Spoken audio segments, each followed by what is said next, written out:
Voltamos, olá! Então nós estávamos falando com a Sandra, ela estava dando as boas-vindas. Pode continuar. Isso. Então, assim, é um agradecimento mesmo a oportunidade de estar aqui com vocês, né? E de, assim, é uma grande graça, né, alcançada na minha vida, estar presente aqui na igreja, né, com você, Dani, e com o pastor Claudemir. E esse convite, assim, é um momento para a gente refletir, né? Um momento para a gente conversar um pouco sobre essas perdas que a gente está tendo no período da pandemia. Sim. Né? E a gente vai falar de perdas emocionais, né? Que são aquelas perdas que a gente teve ao longo da pandemia de acordo com as coisas que a gente já vivia, né? Que eram os nossos hábitos, a nossa rotina. Sim. Né? Perdas que, assim, da nossa convivência, né? E que gerou pra gente causas emocionais. E além disso, né, infelizmente a gente está vivendo as perdas físicas. Sim. Né? A gente está perdendo pessoas que a gente ama, a gente não está tendo a oportunidade de se despedir, né, das pessoas que a gente ama em função do Covid-19, né? Que é uma forma que a gente não consegue nem fazer lá o momento do luto, a gente ir lá e fazer aquela despedida com as pessoas que a gente ama. Então, assim, eu venho aqui trazer um convite para a gente realmente refletir sobre isso. Como é que a gente lida com isso? Sim. Né? Então, quando a gente fala de perdas, né, a primeira coisa que vem é a ausência, é a falta. Né? Então, a gente começa a se dar conta que alguma coisa está faltando na vida da gente. Às vezes, a gente vem até perdendo ao longo da vida, né, coisas, pessoas, relacionamentos, até o fato também das vezes a gente perder o nosso próprio eu. Sim. A gente também se perde, né, ao longo da vida. Então, assim, vão ficando ausências, vão ficando marcas, né? Eu costumo falar muito isso no consultório. Ao longo da vida a gente vai deixando marcas, né, de acordo com as atitudes, de acordo com os acontecimentos da vida. E o que a gente faz no consultório? A gente trata, né? A gente cuida dessas feridas. Sim. E são pequenas perdas, né? A gente está num momento de pandemia que a gente está valorizando bastante esse tema, mas na verdade é um tema que nos acompanha todos os dias. Sim. Né? Então, assim, a gente precisa estar preparado para perdas situacionais, perdas emergenciais que acontecem, né? Inusitadas, vamos dizer assim, perdas inusitadas, mas que a gente convive com isso sempre. Então, a primeira reflexão será que quando a gente lida com a perda, é porque a gente não entende que nós somos finitos? Né? A dificuldade em aceitar algo que a gente está perdendo, ou uma situação, ou pessoas, né? É muito em função do que a gente entende, né, de finitude. Sim. Então, por exemplo, nós sabemos que nós somos finitos. Vai chegar uma hora, né, que todos nós, né, faremos essa partida. Sim. Né? Então, assim, é entender que tudo começa e termina num tempo que não depende de nós. Sim. Né? Essa finitude é esse dia em que termina algo, ou termina uma relação, ou termina perdendo uma pessoa, né, querida, no caso da morte, é uma finitude que não depende de nós. Então, vamos dizer que essa é a grande cicatriz que a gente já começa, né, a refletir. Então, assim, nós somos finitos e esse tempo não depende da gente. Sim. Quando isso vai acabar, né? E aí, quando a gente fala de perdas emocionais, dentro da pandemia principalmente, a gente está falando de quê? De uma rotina que a gente estava acostumado. Né? Não só uma rotina, mas uma vida que nós tínhamos, né? Sim. Que a gente, de alguma forma, estava feliz ou não nessa vida. Adaptada, né? Isso. Eu acho que independente da felicidade, mas assim, a gente estava adaptada a uma rotina de vida. Sim. E de repente, do nada, tirou-se. Exatamente. Né? E aí é como, tipo assim, realmente puxou o tapete. Sim, né? Então, assim, imediatamente, o que aconteceu? A gente teve que buscar forças, a gente teve que ter fé para que algo lá na frente possa ser melhor do que está sendo esse momento. Sim, sim. Né? Então, assim, tivemos perdas emocionais, porque, por exemplo, professores, né, Dani? Sim. Né, tinha uma rotina dentro de casa, uma rotina familiar, né, tinha um espaço para que você pudesse viver com a tua família, e de repente a escola veio para dentro de casa, exatamente. né, e você teve várias perdas emocionais nisso aí, né? Sim. Então esse é o primeiro ponto dessas perdas emocionais, o que a gente estava fazendo, estava acostumado e teve que deixar de fazer, né? E infelizmente é a perda física, né? Porque a pandemia, ela de fato disse pra gente, olha, nós somos finitos.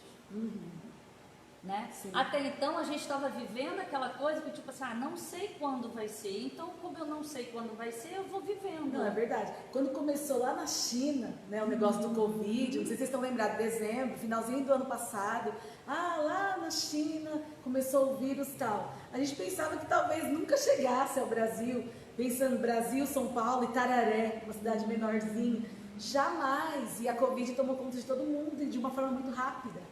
Né? Então, eu acho que isso daí foi o grande, meu Deus, né? O que está acontecendo? E aí, assim, todo mundo viveu isso, né? Porque quem estava longe das suas famílias, eu, por exemplo, estou longe da minha família. Sim, a Sandra é carioca, gente. Olha o sotaque bonito dela. Minha família toda está no Rio de Janeiro, minha filha está no Rio de Janeiro. Então, assim, assusta, né? Sim. Causa aquela situação até de pânico, porque você não sabe o que vai acontecer. E aos poucos a gente foi vivendo isso, entendendo esse momento, se readaptando, né, para uma nova rotina, para um novo estilo de vida, né, novas alternativas. Então, assim, a pandemia, ela gerou perdas emocionais e físicas, mas ela também abriu uma grande oportunidade da gente se reinventar. Sim. Da gente fazer diferente, da gente buscar, né, através da fé, né, a forma com que a gente pudesse se sustentar diante desse momento crítico. Que interessante, né? E olha que esse é um olhar da psicologia. A fé ajuda muito. Sim. É a base, né? Olha que interessante. Semana passada a gente falou um pouquinho, Sandra, sobre isso com a Lúcia, de como foi difícil, que ano foi esse? E a gente falou um pouquinho dessa situação. A igreja, ela não parou diante das adversidades. E como ela foi importante na nossa vida para nos manter firmes e de pé. E ainda bem que Deus nos deu essa ferramenta, né? Que é a questão da internet. Olha que legal, a gente pode estar compartilhando isso e compartilhando e ajudando outras pessoas que estão talvez passando por lutas lá na casa. Então é muito, muito interessante. E quando, dependendo da demanda que eu recebo no consultório, eu trabalho muito claramente com meus pacientes que o ser humano, ele é composto, vamos dizer assim, de 3 instâncias, né? Então nós somos corpo, né? É o nosso fisiológico que adoece fisicamente, né? Nós somos mente, né? Então a gente tem uma parte psicológica que adoece também, né? Está interligado o físico com o psicológico, e nós temos uma parte espiritual, né? Que é a nossa fé, que a gente precisa acreditar, né? Que existe algo maior do que a gente, né? Então essa fé, ela norteia muito, vamos dizer assim, o caminhar da terapia também, né? A gente não faz um direcionamento, mas eu preciso resgatar dentro dessa pessoa a fé na vida, a fé no novo, né? A esperança de que algo melhor está por vir, né? Então, quando eu consigo motivar essa pessoa para olhar lá na frente, né? E ela enxergar que é possível, né? Continuar vivendo, é possível continuar reinventando, fazendo uma nova história, uma nova forma de lidar com as pessoas, né? Enfim, e aí eu consigo fazer com que essa pessoa se erga, né? Para ela poder caminhar, né? Então, assim, a gente está falando de uma pandemia, né? Que nos trouxe a oportunidade de fazer diferente, né? Agora, voltando um pouquinho, quando a gente fala da perda física, né? A perda de um ente querido, uma pessoa que a gente ama de uma forma tão inesperada, né? Se a gente parar para pensar, ao longo da vida a gente perde pessoas. Só que a pandemia, ela impediu, né? Ela não nos possibilitou nos despedirmos das pessoas que a gente ama. Essa é a grande questão. Triste, né? Porque você está a vida inteira ao lado de uma pessoa, são afetos, presença física, e na hora da despedida você não pode chegar perto. Muito triste, essa parte da pandemia. E nós precisamos disso, porque isso faz parte do processo que a gente chama do processo de luto. Sim. Né? Então esse luto, ele precisa ser vivido, ele precisa ser sentido, né? E aí quando a gente fala de luto, né, a gente remete muito a uma psiquiatra suíça, que é Elisabeth Kübler-Ross, né, que ela fala de 5 estágios, né?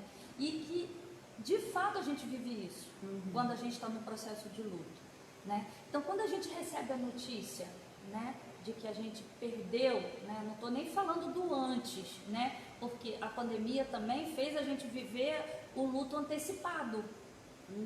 A pessoa se internou, a pessoa entrou, né, no CTI num quadro e você começou a viver um luto antecipado. Também é ruim. Também é ruim. Também é ruim. Então, assim, o primeiro estágio para a gente entender como é que é o processo do luto, né, é quando você recebe a notícia. Né?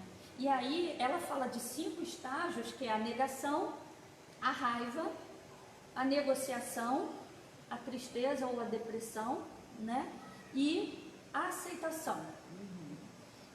Esses 5 estágios, eles variam muito de uma pessoa para outra, vai depender do grau de maturidade emocional de cada um, do grau de espiritualidade de cada um, da fé que essa pessoa tem, né? E o do quanto ela viveu esse processo de perda. Sim.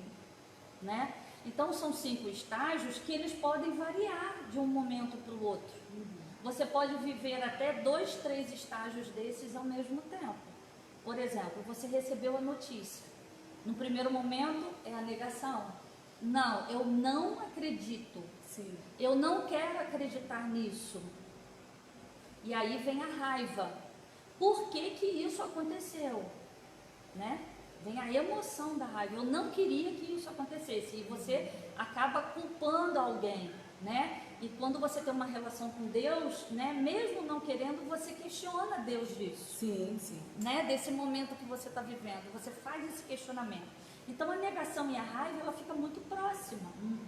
Né? E o tempo de viver cada estágio desse vai depender de cada pessoa. Sim. Tá? Então, por exemplo, a negação, ela pode ser momentânea, né, de você não acreditar na situação, como ela pode perdurar 1 mês, 2 meses, 3 meses, negando aquela morte. Olha só. Né? E esses dias atrás eu assisti um filme que tinha uma menininha, né, que a mãe já tinha falecido há 1 ano, né, e ela ainda dizia para o pai: não senta nessa cadeira que a mamãe está aí. Olha a negação. Não aceitou. Não aceitou, né? Então, assim, no filme, o pai é que estava trabalhando isso com ela, mas, assim, essa criança precisava, sim, de um atendimento psicoterápico. Ela precisava, sim, de um acolhimento na terapia, para ela poder fazer esse luto mais rápido. Sim. 1 ano negando já é muito. Aí a pessoa entra até num outro estágio. Em média, Sandra, quanto tempo que a pessoa entende? Lógico que você falou que varia, né? Isso. De pessoa para pessoa. Mas assim, quanto tempo mais ou menos a pessoa consegue se, sabe? Respirar. Então, em média são 3 meses, né? O primeiro mês você vive profundamente aquela perda, né? Então aí você vai para o estágio, né, da tristeza e da depressão, você vai fundo lá embaixo, né? Depois, né, pode vir a raiva, você culpar alguém, dependendo da situação que foi, né? Por exemplo, se foi um acidente, você pode culpar quem provocou o acidente. Sim. E você ficar naquele processo remoendo o tempo todo, né? E aí depois, finalmente, quando você começa a fazer o luto, você começa a aceitar aquela situação. Por isso que nesse momento do luto é importante a gente ter o apoio, né, vamos dizer assim, espiritual, da fé, né, ter pessoas ao nosso lado com a mesma fé que a gente tem, com a mesma crença que a gente tem. Sim. Que são pessoas que vão dar o suporte para a gente espiritual nesse sentido. E como a gente precisa, né? Esse suporte espiritual é fundamental. o trabalho de um pastor, o trabalho de uma pessoa que é envolvida nessa parte de acolhimento, os dons espirituais que Deus dá para as pessoas, elas são fundamentais. E às vezes a gente pensa assim, fulano faleceu alguém, e a gente não se preocupa tanto de ir até aquela pessoa. Eu acho que esse processo da gente ir até ele, até a pessoa enlutada, oferecer um abraço, nesses tempos de pandemia, a gente acabou de passar por isso domingo, uma pessoa muito querida nossa, a irmã Tereza, perdeu o esposo. E como é difícil você chegar perto da pessoa que você ama e você querer dar um abraço bem forte, você não pode por conta da pandemia, mas só de você chegar e colocar a mão em cima da pessoa e estar ali presente, como isso ajuda.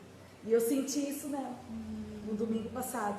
Ela chorou de me ver, agradeceu e foi muito bom. Então eu acho que esse processo também é muito importante, nessa base espiritual, eu acho que. E até a pandemia também estimulou, né, incentivou que a gente praticasse mais a questão do olhar, né, Dani? Porque assim, a gente chegava perto das pessoas, a gente olhava roupa, olhava cabelo, né? Mas a gente não olhava nos olhos. Olha só. Né? Então hoje a gente precisa olhar nos olhos para saber se a pessoa está feliz, se ela está triste, se ela está sorrindo, se ela está zangada. É o olhar que está transmitindo todas as emoções. Olha só.